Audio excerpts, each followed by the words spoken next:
V tem videu se bomo naučili modelirati odprtine nestandardnih oblik. V tlorisu smo postavili eno steno in z običajnimi 2D linijami ali polilinijami narisali želeni obris naše odprtine. Prva stvar, ki jo moramo storiti, je shraniti naš element v knjižnico. Shranite lahko pod pisarna, projekt ali zasebno.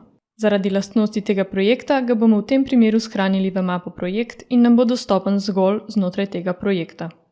Odpremo mapo FAQ in kliknemo na Vstavi element, Vstavi simbol. Najprej moramo označiti vse elemente, ki jih želimo shraniti kot simbol.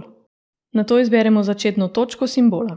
Če želite, da se vaš simbol poravna z linijami, izberite inteligentni simbol s snoop lastnostmi. Izbrali bomo enostavni simbol in kliknili v redu. Naš element bomo shranili pod imenom okno pomeri. Na levi v oknu lahko takoj vidimo, da je naš element shranjen v knjižnici.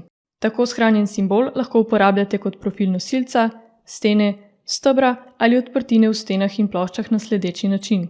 Izberemo ukaz okno in odpremo lastnosti elementa.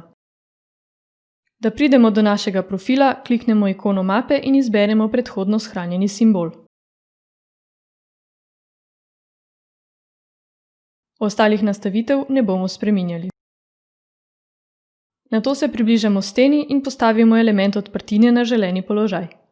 Opazite lahko, da se je stena odrezala točno po obliki našega simbola. Vse, kar moramo sedaj storiti, je postaviti okvir okna v odprtino. V zavihku knjižnica gremo na Standardi, Arhitektura, Okno, Dvokrilno in izberemo eno od vrst oken.